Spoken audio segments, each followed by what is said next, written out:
नमस्कार, हमारे चैनल में आपका स्वागत है। मैं हूं रामचंद्र मौर्य। साथियों, खुले आसमान के नीचे अगर मौसम अंगड़ाई ले रहा हो, बसंत का सुहाना मौसम आ गया हो, सर्दी दूर हो गई हो और गुलाबी ठंड पड़ रही हो, ऐसे समय में अगर सियासत का मौसम में गर्मी आने लगे तो इसे क्या कहा जा सकता है। जी हाँ, 2024 का लोकसभा चुनाव दस्तक दे रहा है। 2 हफ्ते से कम रह गए हैं चुनावी आचार संहिता लागू होने की। ऐसे माहौल में खुले आसमान के नीचे अगर सियासी पार्टियां अपने वोट बैंक को साधने के लिए इस देश के लगभग 97 करोड़ मतदाताओं को साधने के लिए लब्बो-लुआब दिखा रही हैं, तो इससे यही समझा जा सकता है कि लोकतांत्रिक प्रक्रिया के तहत हमारे देश में जो चुनाव होने वाला है वह किस दिशा में जाएगा। साथियों, भारतीय जनता पार्टी एक ऐसी पार्टी है जो 5 साल में 4.5 साल तक मुसलमानों का उत्पीड़न करती है, उन्हें देश से बाहर निकालने की साजिश रचती है। CAA, UCC तमाम ऐसे कार्यक्रम या कानून ला करके मुसलमानों के साथ भेदभाव करना चाहती है।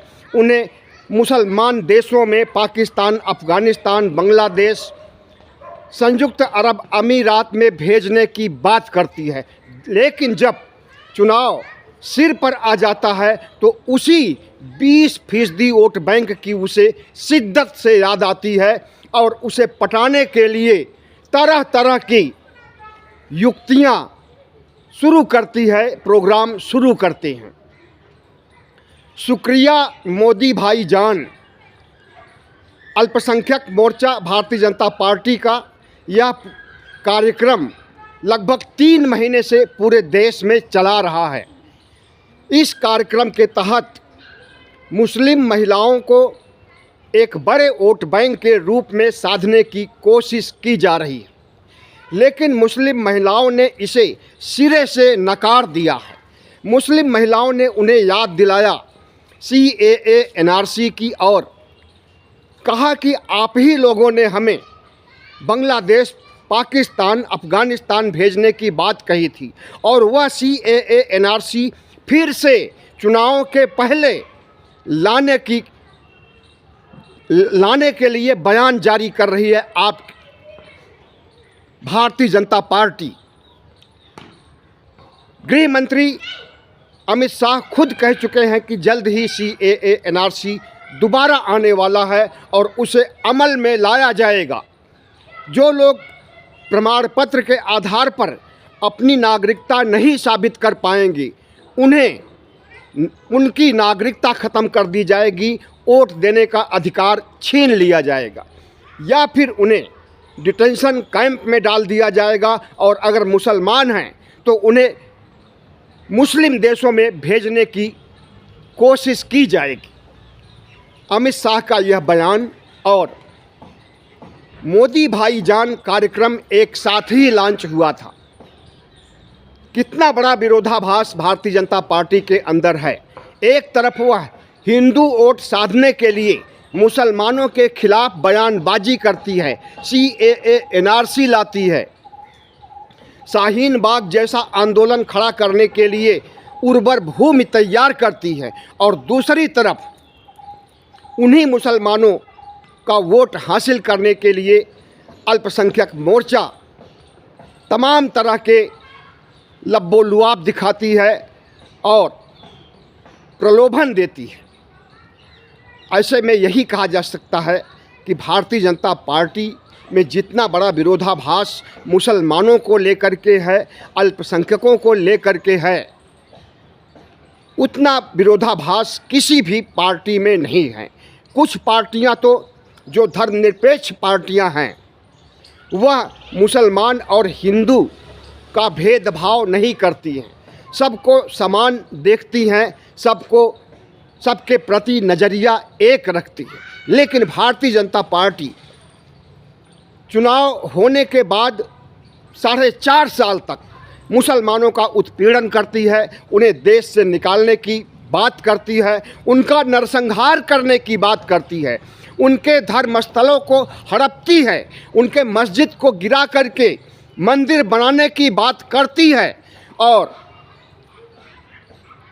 मॉब लॉन्चिंग, गोकशी, तमाम आरोपों में उनकी हत्या की जाती है।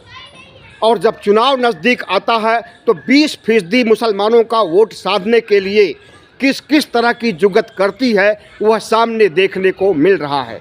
वैसे इनका मोदी भाईजान, शुक्रिया मोदी भाईजान कार्यक्रम बुरी तरह से फ्लॉप हो चुका है। इनके इस लोक लुभावन कार्यक्रम की हवा निकल चुकी है।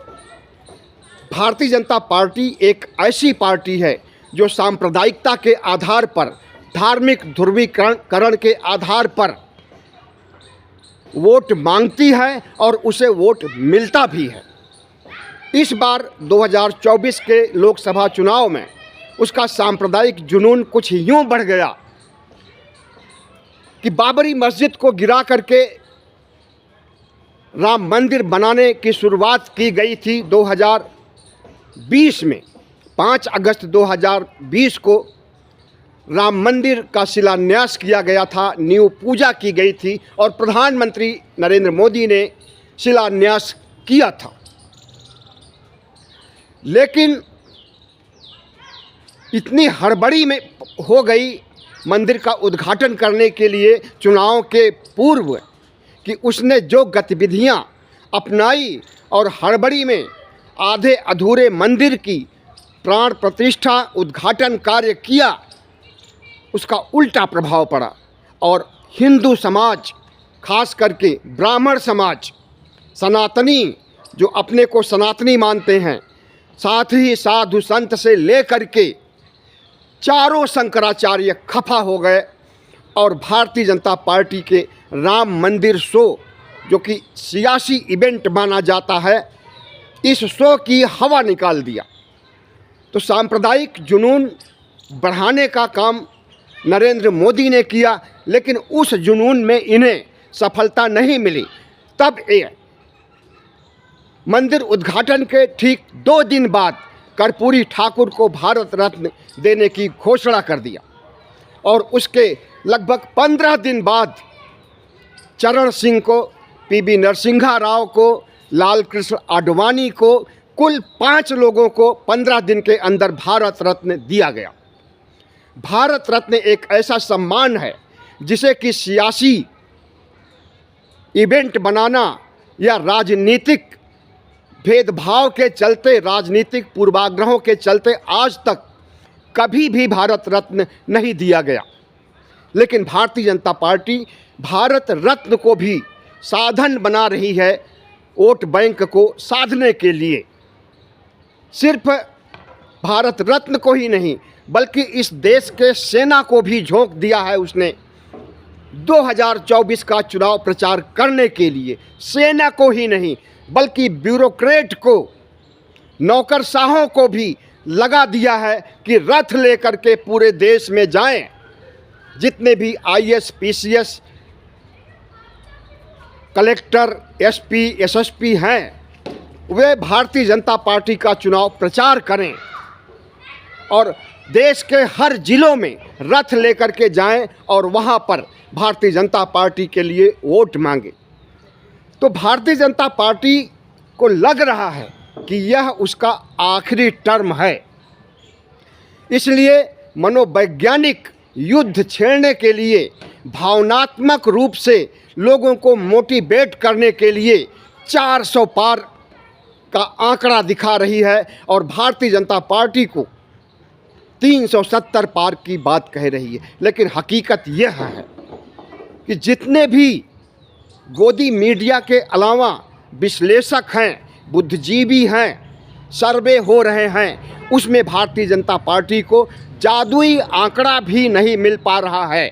जादुई आंकड़ा होता है 272, 543 में 272 सीटें पाने पर किसी भी पार्टी की सरकार बन सकती है, लेकिन भारतीय जनता पार्टी वहाँ तक भी नहीं पहुँच रही है। भारतीय जनता पार्टी का जो अंदरूनी सर्वे सामने आया है उसमें दिखाया गया है कि भारतीय जनता पार्टी को 2024 में 200 से ज़्यादा सीटें नहीं मिल रही हैं। इसलिए भारतीय जनता पार्टी अपने वोट को बढ़ाने के लिए, चुनाव को किसी भी तरह से जीतने के लिए साम दाम दंड भेद सीबीआई एजेंसियां, तमाम एजेंसियों को लगा करके चुनाव जीतने की कोशिश कर रही है। और इसके लिए खास करके विपक्ष को निशाने पर लिया जा रहा है। और जो विपक्ष को कारपोरेट मदद पहुंचाते हैं उनकी भी खैर नहीं, उनकी भी भारतीय जनता पार्टी उनके खिलाफ काम कर रही है, सीबीआई ईडी आईटी भेज करके। तो भारतीय जनता पार्टी जिस तरह से 2024 का चुनाव जीतना चाहती है उसके लिए वह मानवीय, अमानवीय, असंवैधानिक तौर तरीके सब कुछ आजमाने की पूरी कोशिश कर रही है। आज इंडिया गठबंधन की ऐसी स्थिति हो गई है कि उसे जितना तोड़ना था प्रधानमंत्री तोड़ चुके, लेकिन इंडिया गठबंधन ख़त्म नहीं हुआ।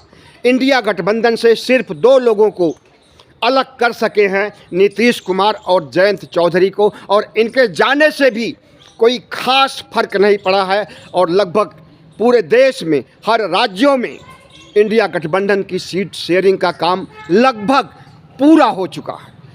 और इंडिया गठबंधन के सीट शेयरिंग के काम से और इंडिया गठबंधन के बढ़ते जनाधार से, राहुल गांधी की बढ़ती हुई न्याय यात्रा से भारतीय जनता पार्टी इतना दुर्बल हो गई है कि वह निचले स्तर तक गिर करके घटिया से घटिया इल्ज़ाम लगा रही है राहुल गांधी के ऊपर, उनके परिवार के ऊपर, और उन्हें गालियां दे रही हैं, फप्तियां कस रही है। राहुल गांधी ने जिस तरह से भारत जोड़ो यात्रा आयोजित करके दक्षिण भारत से उत्तर भारत को नापा था लगभग 4 महीनों में, और अब वह पूर्वी भारत से पश्चिमी भारत की ओर मणिपुर से मुंबई तक की यात्रा पर निकले हुए हैं। आज यूपी पार कर गई राहुल गांधी की रथ यात्रा, लेकिन कल जब आगरा में थे तो वहाँ पर अखिलेश यादव ने भी यात्रा में शामिल होकर के जिस तरह से बयान जारी किया और एकता का सबूत पेश किया, उससे भारतीय जनता पार्टी के हौसले पस्त लग रहे हैं। भारतीय जनता पार्टी इंडिया गठबंधन में मायावती को नहीं आने दिया। क्यों नहीं आने दिया?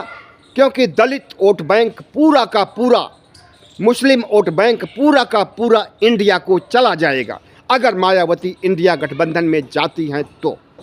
लेकिन मायावती अगर गृह मंत्री अमित शाह के आंख दिखाने पर इंडिया गठबंधन में नहीं शामिल हो रही हैं तो अपने पैरों पर कुल्हाड़ी मारने का काम कर रही हैं। 2022 के विधानसभा चुनाव में इसी तरह से बंदर घुड़की दे करके मायावती को दूर रखा था चुनाव प्रचार करने के लिए भारतीय जनता पार्टी ने, और उसका नतीजा हुआ कि मायावती की बुरी तरह से हार हुई है। ज़िंदगी में ऐसी हार उन्होंने कभी नहीं देखा होगा। सिर्फ एक विधायक जीता है विधानसभा चुनाव में, और वह भी अपने बूते पर जीता है। अगर मायावती इंडिया गठबंधन में नहीं आती हैं तो उनका वोट बैंक जो 22% से घट करके 12% हो गया है, अब वो 12% से घट करके 1-2% हो जाएगा, और बहुजन समाज पार्टी का वजूद भी ख़त्म हो सकता है। और अगर इंडिया गठबंधन में चुनाव आचार संहिता जारी होने के बाद भी आ जाती हैं तो निश्चित रूप से उनका वोट बैंक बढ़ेगा, लोकसभा में उनकी सीटें बढ़ेंगी, और हो सकता है कि कोई ऐसा समीकरण बने कि मायावती को प्रधानमंत्री भी बनाया जा सकता है। लेकिन मायावती जिस तरह से भारतीय जनता पार्टी की बंदर घुड़की से डरी हुई हैं, अरसे से और अभी भी डर रही हैं, आगे भी डरती रहेंगी, तो उनका सियासी वजूद भी ख़त्म हो सकता है। बहुत बहुत धन्यवाद। हमारे चैनल को सब्सक्राइब कीजिएगा, लाइक कीजिएगा और शेयर कीजिएगा।